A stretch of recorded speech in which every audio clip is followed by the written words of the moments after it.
Guys, it's November 1, nakatapos ako ng Bagong Leon. At ito na naman guys, dito pa rin sa aking gawain ngayon guys. Pero ngayon guys, ang gagawin ko ngayon ay papalitan ko gawin itong street pipe. So ang una kong gagawin ay ito guys. Guys, ang kapalaw, ano kaya gawin yan? Hanap po ng materials. Pala guys, tinanggal ko na yung gitna niya, yung spacer niya doon sa manifold, exhaust manifold at saka yung Pero may naalala kong materials ito guys, ito may mga lumang tambak ako dito. Ito mga giuno na ganito. Yan guys, pa ako siguro sample yan guys. Sakto mga kapalaw. Kasi guys, yan sakto kaya sumakto guys, giuno 1 foot. Okay, subukan ko, tinan ko, check ko. Ayun guys, dahil na-check natin yung haba guys, sakto. Ngayon naman yung kapal guys, check natin kapal. Oh, medyo manipis guys. Manipis siya, pero pwede na rin siguro to. Temporary lang guys. Makapal naman na to eh. Yan guys, mahirap kasing buuin ito guys, isang ganyan mahirap kasing ganyan, tapos ibubutasan ko na lang ng CNC. Wala akong CNC machine guys, o tawag doon, milling machine para butasan yan guys. Kaya ang gawin ko guys, mano-mano. Kaya ang ginawa ko ngayon guys, ganyan binawasan ko muna ito, ayan, para makakuha yung kanto. Dikit na yan ganyan guys. Saka ko na lang puputulin dito, tapos ipatungan ng ganyan. Diba?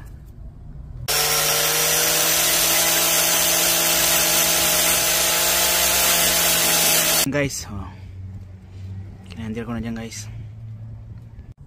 Yan guys, yung parang forma niya, pero yan guys, pero dahil masyadong madikit dito, pag i-welding ko yan mababaw lang, lalagyan ko ng groove niya ganun guys, V-shape, V-cut, para siya mas malalim ang penetration ng welding.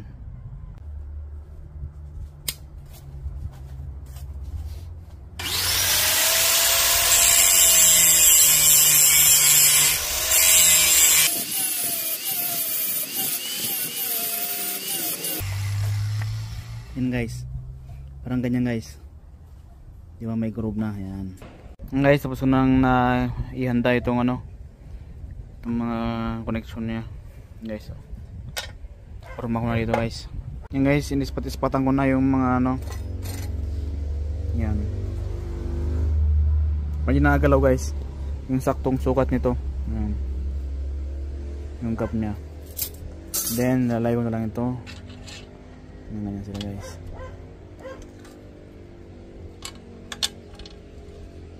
Yun time to weld na.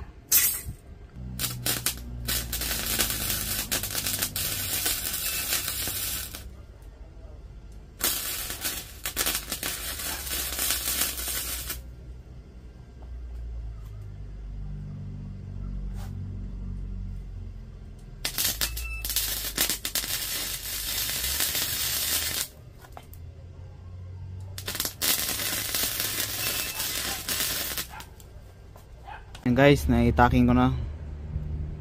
Check natin guys. So yun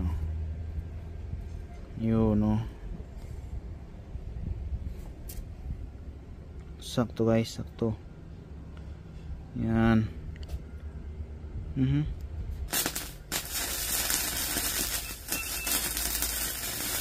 Yan guys, pinagdugtong ko na lang itong isang D1 at sa itong isang square bar na yan guys. Yan sila guys. Okay naman, mas makapal ko na yung square bar. Tapos binuo ko na rin. Tapos pag i-fitting natin ganyan guys, diba okay naman Okay, lagay ko na dun. Okay guys, na-placing na. Time for the weld.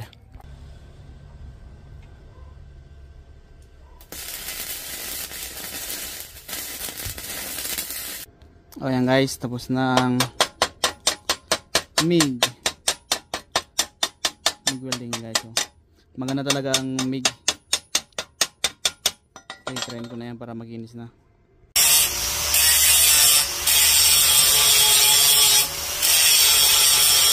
Yan na guys, nakapurma na guys. At kailangan ko na lang linisan yung mga ito guys, mga talsik.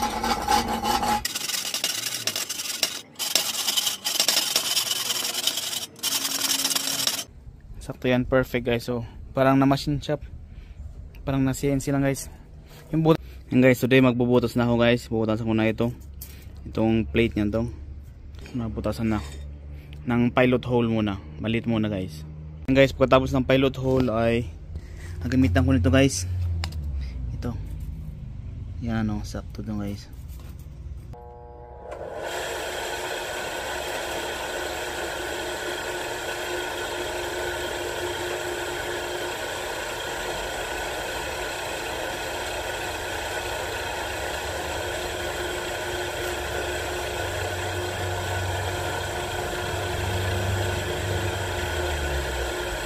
Yan guys, nasampalan ko ng mga pilot hole. Yan guys, pilot hole.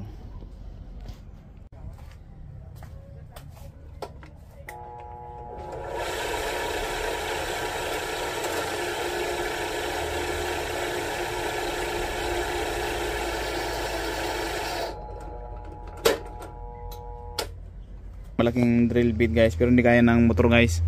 Kasi 350 watts lang. Hindi na kaya guys humihinto yun, kaya gagamitan ko lang itong mano-manong handrail na makita. 710 watts yan guys.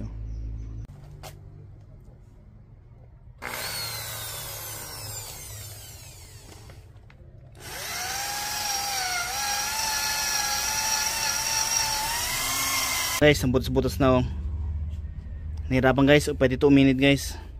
7 itong drill. Ngayon grind ko na lang para malinisan.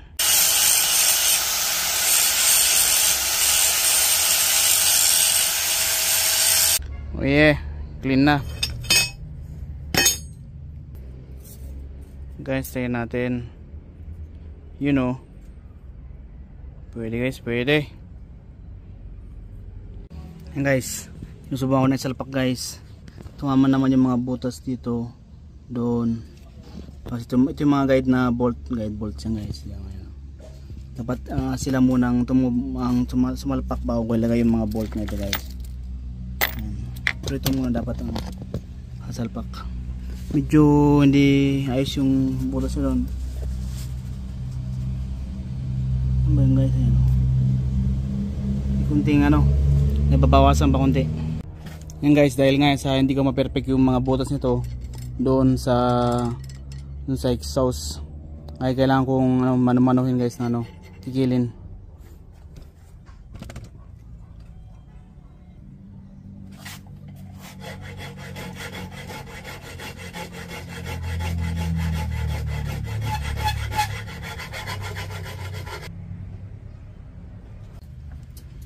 Yan guys, subukan ko lang ilagay guys.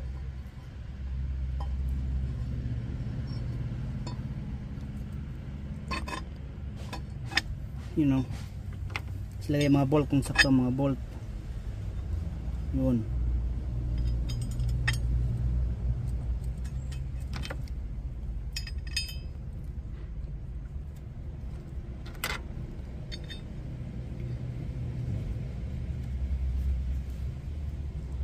Guys, so yan, sakto lahat ng bolt, hindi sa pilit guys. So oh yeah, very good guys, very good guys. So very good, saktong sakto guys. Oh diba? Oh yeah.